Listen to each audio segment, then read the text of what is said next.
அரசியல் நேயர்களுக்கு வணக்கம். நம்ம ஆல்ரெடி 2 தொகுதிகளை பார்த்துருந்தோம்.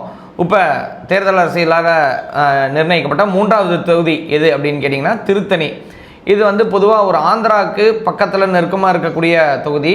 பக்கத்தில் திருப்பதி இதெல்லாம் இந்த வழியாக போகிறோம் அப்படிங்கிறதுனால பலதரப்பட்ட மக்கள் அந்த இடத்துல இருக்கிறாங்க, கலவையான மக்கள் இருக்கிறாங்க அப்படிங்கிறதும் நம்ம பார்க்கக்கூடிய இந்த தொகுதியில் ஒரு வெற்றி வாய்ப்பு யார் நிர்ணயிக்க போகிறாங்க 2026 அப்படிங்கிறதுலையும் இத்தனை வருடங்களாக வெற்றி வாய்ப்பை யார் யார் வசம் இருந்தது அப்படிங்கிறதையும் நம்ம சத்யா உங்களோட எடுத்துரைக்க இருக்கிறார். தொடங்குங்க சத்யா.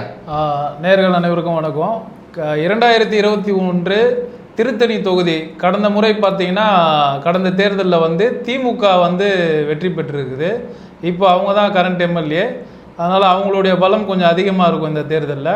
2வது இடத்துல அதிமுக இருந்திருக்கு. 91,061 வாக்குகள், 39% வாக்குகள் வாங்கியிருக்கு. திமுக பார்த்தீங்கன்னா 1,20,314 வாக்குகள் பெற்று வெற்றி பெற்றிருக்கு. 52% வாக்குகள் வாங்கியிருக்கு.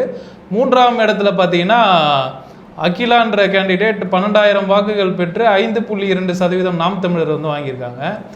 இந்த தொகுதி இதற்கு முந்தைய தேர்தல்லாம் நம்ம பார்த்தீங்கன்னா 2016 2011 பார்த்தீங்கன்னா அதிமுகவோட பலம் 2016 அதிமுக வசம் இருந்திருக்குது. 2011 அது அதிமுக வசம்ன்ற மாதிரி தான். அதிமுக கூட்டணியில் தேமுதிக கேண்டிடேட் இருந்தாங்க. அவங்க அப்படி இருந்ததுனால